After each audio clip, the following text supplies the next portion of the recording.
Même en tant qu'humoriste, un jour, je suis quitté de Yaoundé. Je suis allé à Douala pour un spectacle et on m'a logé à l'hôtel. L'hôtel! Les gens de fond n'ont pas compris. L'hôtel, non? L'hôtel, hein? C'est un truc comme ça, non? En fait, c'est une maison, non? Mais ce n'est pas ta part. C'est même plus bien que ta part. En fait, tu n'auras plus jamais comme ça. On m'avait logé à l'hôtel. Un hôtel VIP. Un hôtel classe. Le genre d'hôtel tellement VIP et classe que les portes de la chambre s'ouvrent à travers une carte magnétique. Tu mets la carte, ça fait un crrrr et la porte s'ouvre. Vous connaissez ce genre d'hôtel? Je parle à mes amis du devant. Est-ce que c'est à vous qu'ils parlent?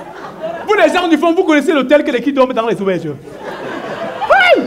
C'était l'hôtel classe VIP. Mais le truc c'est que quand on enlève un enfant le Bouddha, non? On peut l'enlever le Bouddha. Mais on ne peut pas enlever Bouddha dans la tête de l'enfant. Je vous le dis. C'est exactement ce qui s'est passé avec moi. Quand je suis arrivé à l'hôtel, à la guérite, il y avait la dame qui était là. Elle me donne ma carte magnétique. Je suis resté là encore pendant pratiquement 15 minutes. Elle me demande que monsieur, vous attendez quoi? J'ai dit, la mère, j'attends les clés de la chambre. Elle me dit, wow, qui a envoyé l'embou d'Andoua là? Je l'ai regardé, j'ai dit, wow, qui a donné le tabac au Mbondais? Par la suite, c'est comme ça qu'elle m'a laissé entrer dans ma chambre. On m'avait logé à la chambre 402. Je suis monté au 4e niveau. J'ai regardé 402. J'ai sorti ma carte magnétique. J'ai placé devant la porte. Ça a fait un green, ça s'est ouvert. J'ai d'abord fui avant de revenir. C'était le plus beau jour de ma vie. J'avais mis la carte. J'avais fait un green, la porte s'est ouverte. C'était trop bien. Merci à ma tante, tu es la meilleure présidente. C'était beau. C'était beau. Quand j'ai ouvert la porte de la chambre, j'ai regardé. La chambre était tellement spacieuse, on aurait dit la chambre de toi, du student de Ngouaikele qu'on a mélangé. La chambre était belle, je vous assure. Elle était équipée. Il y avait la télé, il y avait le congélateur, il y avait la clim. C'était la première fois pour moi de dormir sur un drap blanc. Même quand ma mère partait au marché, elle achetait le drap blanc. Le jour-là, en dormant sur ça, le drap n'était plus blanc. On était 6 à la maison avec les cousins. On avait passé toute la journée à jouer au football. Vous pensez que quand on est rentré, quelqu'un s'est lavé? Non, personne ne s'est lavé. C'est comme ça qu'on s'est couché sur le drap là. Le drap qui à la base avait une couleur blanche, avait désormais une couleur étrange. La nuit était belle dans cet hôtel. La nuit était tellement belle que j'ai rêvé que Nyangonodissi avait gagné le Canada. La nuit était belle, oh! La nuit était belle. La nuit était tellement belle que j'ai rêvé que... Oh! Je ne sais même plus ce que j'ai rêvé. La nuit était belle. La nuit était belle là-bas que j'ai encore rêvé que Fali Poupa avait trouvé la maison qu'il avait justifiée. La nuit était tellement belle dans cet hôtel que je me suis dit que les hôtels, c'était comme ça. Erreur! Il y a hôtel et hôtel. Les hôtels de Douala et l'hôtel du village, c'est deux choses différentes. Un jour, on m'a invité à un spectacle dans un village. Ils m'ont logé à l'hôtel. En tout cas, c'est comme ça qu'ils ont appelé. Je préfère dire le nom du village parce que l'idole, c'est que je respecte beaucoup. Quand je suis arrivé à la guérite de l'hôtel et tout ça, il y avait un parterre là, on aurait dit l'oncle de l'idole. Il était placé là, quand tu voyais ses pieds, tu sens qu'il est allé au champ avant de venir. Il était là, je regarde, chambre moderne, 10 000, chambre classique, 6 000, chambre VIP, 15 000. Je dis, ok, d'accord, je suis quand même un artiste, un charisme à préserver, je prends la chambre de 10 000, il y a quoi dedans? La chambre moderne de 10 000, c'est une chambre moderne, non? En fait, c'est qu'il y a la télé, il y a l'eau, il y a tout. C'est qu'on voulait que quand les gens de Douala et Yaoundé, quand ils arrivent ici, là, ils se sentent comme chez eux. J'ai dit, waouh, c'est cool. Et pourquoi est-ce qu'il y a une chambre de 6 000? 6 000, c'est parce que le cabinet est dehors. Quand tu veux, tu tournes là-bas en bas. Si c'est que tu vas aller là-bas la nuit, pas avec la torche. Hein? Les planches du cabinet là dérangent. Hey, l'enfant de Nadège a failli tomber dans le WC là l'année passée. Tu étais là, non? Ah non, tu viens de vivre. Il m'a fait peur, il m'a fait tellement peur que j'ai décidé que là maintenant, je vais aller dans le confort maximum. Je lui dis, c'est quoi? Il y a quoi dans la chambre VIP de 15 000? Le VIP de 15 000 ici, en fait c'est une chambre moderne, non? Mais on a mis VIP sur ça. C'est que il fallait varier, non? On ne pouvait pas seulement mettre moderne. Marc, j'ai dit, bon, je ne peux pas payer une chambre de 15 000 alors que c'est 10 000.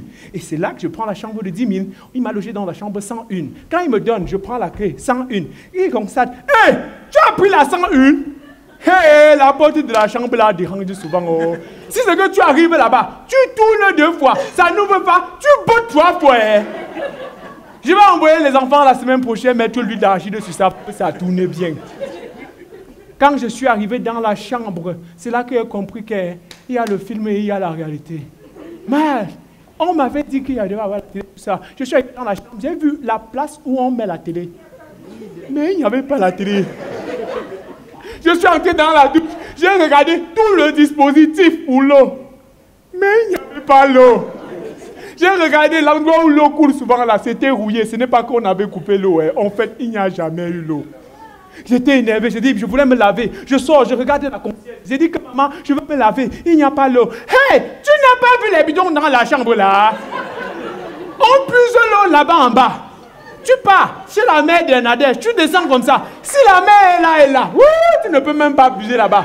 Tu vas aller chez les Martins. Ils vivent là-bas en bas aussi, ouais. J'étais dépassé. J'ai fait 2 jours dans la chambre d'hôtel. Et puis, entre-temps, là, personne n'est passé laver. J'étais scandalisé. Je sors et voir la concierge. Je dis, madame, j'ai passé une nuit là, personne n'est venu laver. Je lave la chambre de quelqu'un alors qu'il est encore dedans. Que toi-même, tu fais quoi? J'étais dépassé. Mais c'était une belle expérience qui m'a permis. C'est comme ça, j'ai fait beaucoup de villages et tout ça. Mais ce qui est bien quand tu vas dans les villages, quand tu vas dans le village d'un ami, c'est là que tu comprends qu'il a Yaoundé, il fait la bouche comme ça, alors que dans son village, il n'est rien. Hey! Mais quelqu'un à Yaoundé dit que il doit partir. Il n'y a pas les routes ici. Alors que la voiture vient dans son village le jeudi. Si c'est que tu as loupé, jeudi prochain.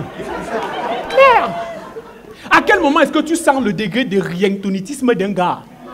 C'est quand tu arrives dans son village, il y a le deuil, il n'y a aucune voiture. Merde! Un jour, je suis allé à l'enterrement d'un patriarche. Je dis bien un patriarche. La seule voiture qui était garée, c'était le camion qui avait porté les chaises et les tentes. Il y avait le corbillard qui était venu, mais dès qu'on a déposé le corps, paf, il est parti.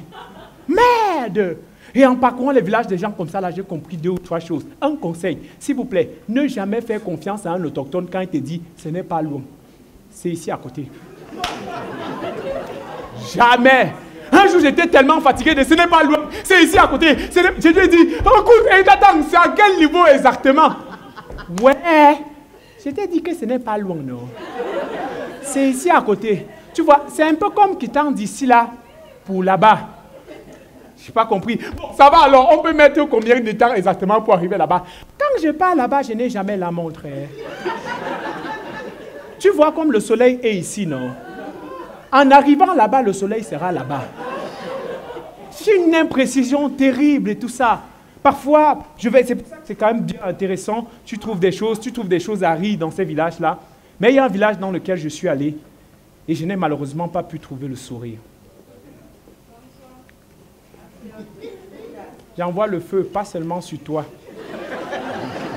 Mais choisis 3 autres personnes dans la salle avec qui tu vas partager le feu là.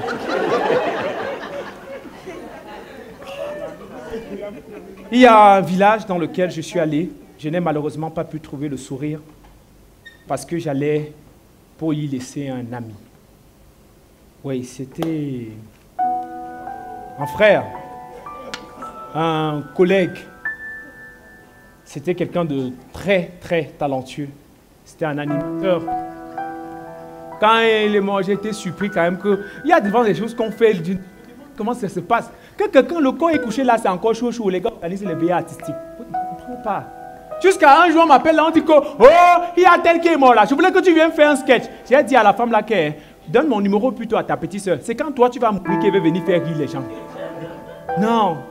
C'était le village d'un ami. Je suis allé, après pratiquement 12 ans de loyaux services à Magic FM, il a quitté la ville et il est allé à Douala, toujours en tant qu'animateur. En 2 mois seulement, il a fait la pluie et le beau temps du 10-12 à Douala. Il nous a quittés aujourd'hui et ce sketch est un moyen pour moi de lui rendre hommage. Je rends donc un vibrant hommage à Christopher Nomo.